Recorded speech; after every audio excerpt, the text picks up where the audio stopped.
ہمارا تیسرا سیگمنٹ یعنی لطائف علمی شروع ہوا چاہتا ہے، لیکن اس سے پہلے کہ ہم اپنا تیسرا سیگمنٹ شروع کریں ہمارے پاس کال ہے، وہ کال لیتے ہیں۔ السلام علیکم۔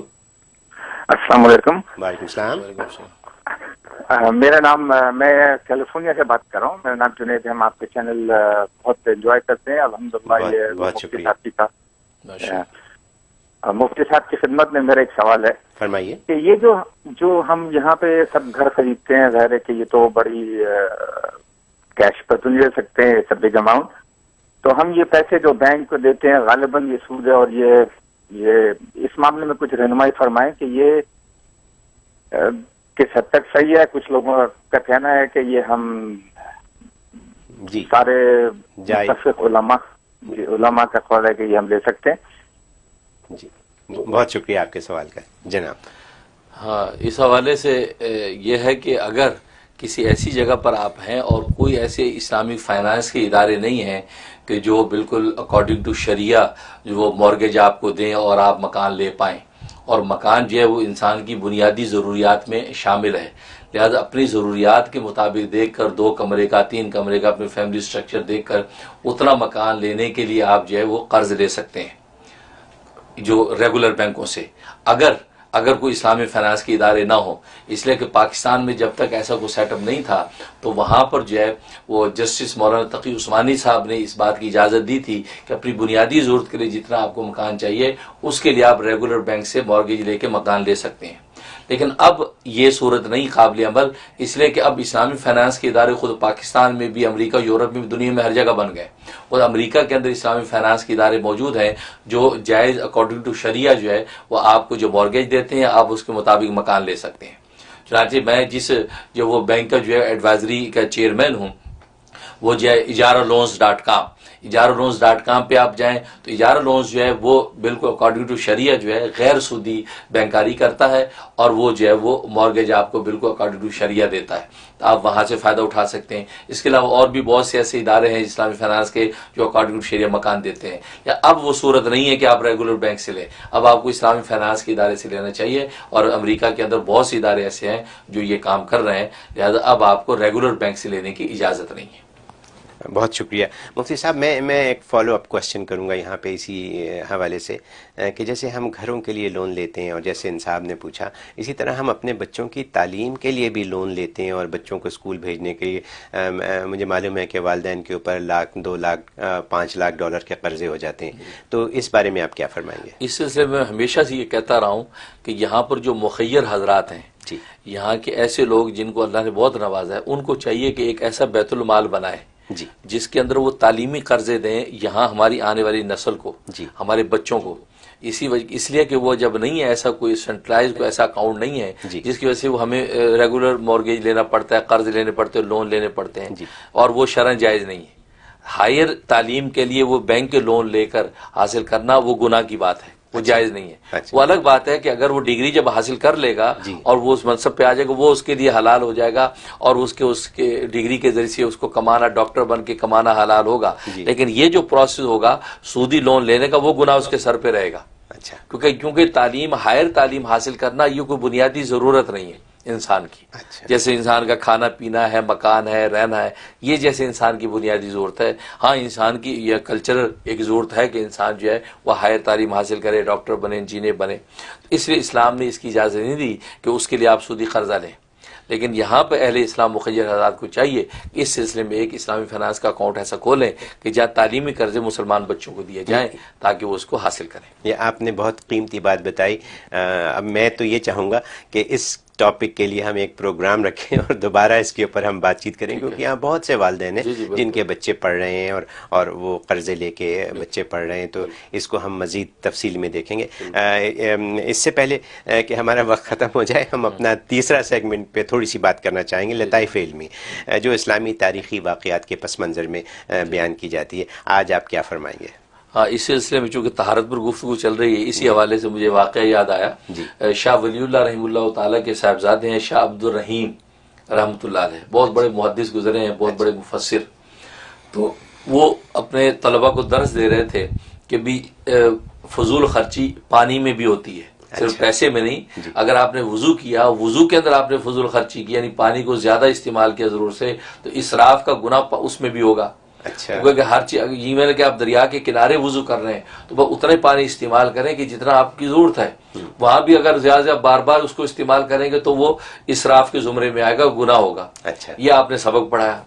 سبق پڑھانے کے بعد آپ جو ہے وہ گنگا جمنا ہوا کرتا تھا, آپ سبق کے بعد غوطہ لگایا اور 4 میل کا سفر کرتے تھے, 4 میل کے بعد نکلتے تھے. ایسے آپ مشاق تھے اپنی تیراکی میں. تو وہاں نکلے اور آپ جو بار بار جو ہے وہ کنارے پہ بیٹھ کے نہا رہے ہیں. تو اب طلباء جب وہاں پہنچے, طلباء نے دیکھا حضرت بار بار نہا رہے ہیں, بار بار پانی بہا رہے ہیں. تو طلباء کے دل میں سوال پیدا ہو, یار حضرت نے ہمیں کہا ہے کہ دریا کے کنارے پہ بھلے ہوں آپ, تو آپ کو اسراف نہیں کرنا وضو اور غسل میں, تو حضرت تو بار بار پانی اپنے اوپر بہائے جا رہے ہیں, تو یہ خود اسراف کا شکار ہے, تو یہ تو اسراف ہے. یہ ان کے دل میں بات آئی. تو حضرت نے طلباء کے چہرے کو دیکھ کے پہچان گئے, کہا کہ لگتا ہے تمہیں ایک شبہ ہوا ہے. جی. اور شبہ یہ ہوا کہ ابھی تو سبق میں کہا ہے کہ پانی میں بھی اسراف نہیں کرنا, بھلے دریا کے کنارے پہ ہوں, اور میں مسلسل بالٹی پانی اپنے اوپر ڈالے جا رہا ہوں, نہائے جا رہا ہوں, تو یہ کیسے جائز ہو گیا؟ تو یہ بات کی. تو لوگ کہا جی حضرت بالکل یہی سوال ہمارے دل میں آیا, تو یہ کیسے جائز؟ فرمایا کہ دیکھو علم اور لا علمی کا کتنا فرق ہے. اس لیے قرآن نے کہا کہ لا یستوی الذین یعلمون والذین لا یعلمون, علم والے اور نا علم والے دونوں برابر نہیں ہو سکتے. یہ اس کی وجہ ہے. کہتا مجھے جس بات کا علم ہے تمہیں نہیں ہے. حضرت فرمایا وہ یہ کہ فرمایا کہ دیکھو اگر تم جو ہے طہارت کی نیت سے جب غسل کرو گے تو بس اتنا ہی پانی استعمال کرنے کی اجازت ہے جس سے تمہیں طہارت حاصل ہو گئی. لیکن جب تم تبرید کی نیت کرو گے, یعنی اپنے آپ کو ٹھنڈک پہنچانے کی نیت کرو گے, تو اس کا دائرہ بہت وسیع ہے. جب تک مجھے ٹھنڈک محسوس نہیں ہوگی میں نہاتا رہوں گا, لہذا میرے لیے حلال ہو جائے گا. اس لیے علم کی وسعت جو ہے انسان کے لیے بڑے آپشن پیدا کر دیتی ہے. لہذا مجھے یہ تبرید کی نیت کر کے آپ نہائیں, بھلے آپ 10 بالٹی میں نہائیں. طہارت کی نیت کریں گے تو پھر آپ کو 1 بالٹی میں نہانا ہوگا, کیونکہ آپ کی نیت پر فیصلہ ہے, اور انما الاعمال بالنیات, اعمال کا دار و مدار نیتوں پر ہوتا ہے. Very nice. میرے اسی زمرے میں میرے ذہن میں ایک سوال آ رہا ہے, کیونکہ ہم وضو کے اوپر بات کر رہے ہیں, تو میں نے کہیں یہ پڑھا تھا کہ وضو کرنے سے قرضے معاف ہو جاتے ہیں, یعنی اگر دن میں 5 دفعہ وضو کیا جائے تو اس سے قرضوں میں کچھ کمی ہو جاتی ہے, یا اس کا کچھ ہوتا ہے؟ اس میں یہ جزیہ لکھا ہے. جی. ایک تو یہ لکھا کہ آپ جب کھانا کھانے کے لیے ہاتھ دھوئیں, جی, تو اس وقت ہاتھ دھوتے ہوئے یہ نیت کر لیں کہ یا اللہ میرے قرضے اتر جائیں. اچھا. تو اللہ تبارک و تعالیٰ غیب سے پہاڑوں جیسے قرضے ادا کر دیتے. واہ, یہ کتنی آسان بات ہے. آسان بات ہے.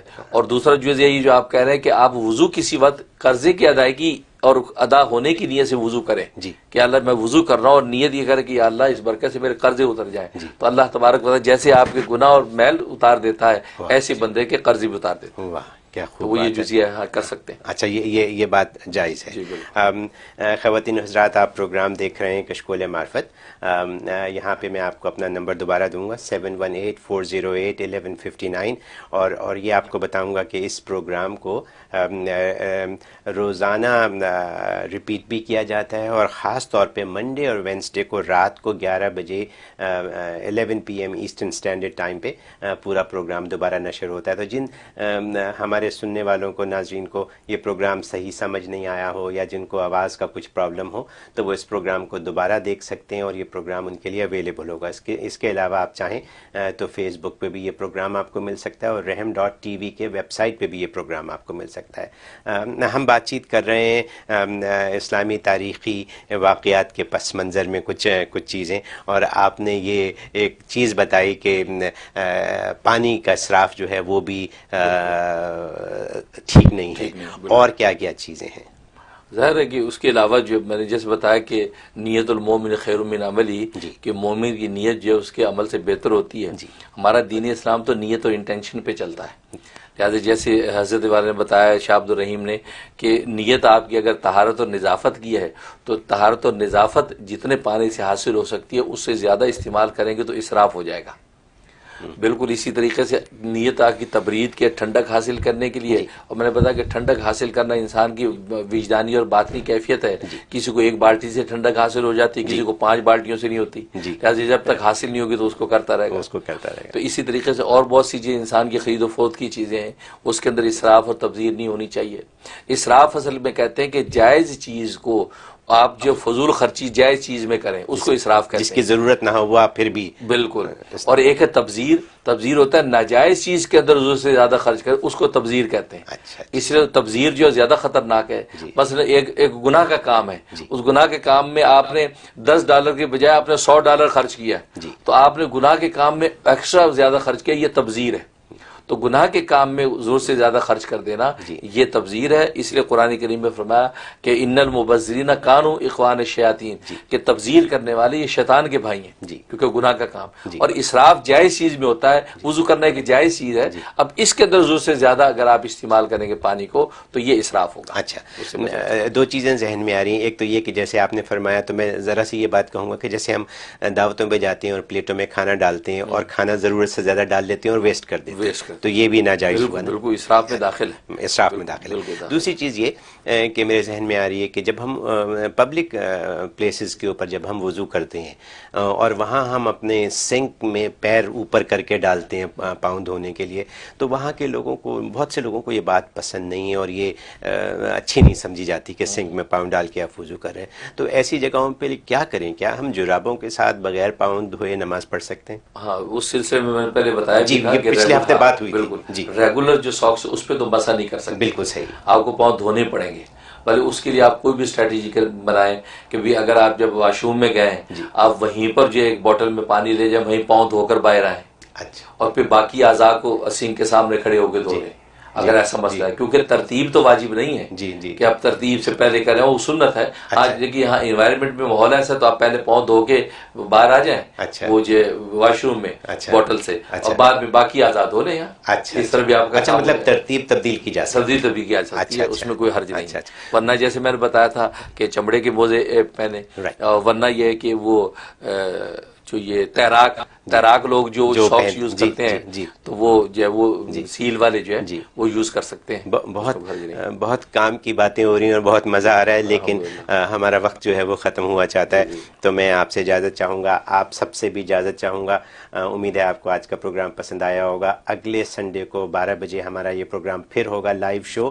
اور اس دوران پورے ہفتے میں نے جیسے عرض کی کہ یہ منڈے اور وینسڈے کی رات کو 11 بجے ایسٹرن اسٹینڈرڈ ٹائم پہ ہے، اور یہ روزانہ 12 سے 1 بجے تک جادو ٹی وی پہ یہ پروگرام چلتا ہے. تو آپ دیکھتے رہیے اور ہمیں اگلے ہفتے پھر ٹیون ان کیجیے گا. میں آپ کو یہاں یہ کہتا چلوں کہ جو ہمارا سیگمنٹ شبے کا ازالہ ہے، اس میں ہم چاہیں گے کہ آپ اپنے شک و شبہات جو آپ کے دلوں میں ہیں وہ ہم سے آپ لائیو اگلے ہفتے سنڈے کو ٹی وی پہ بات کریں.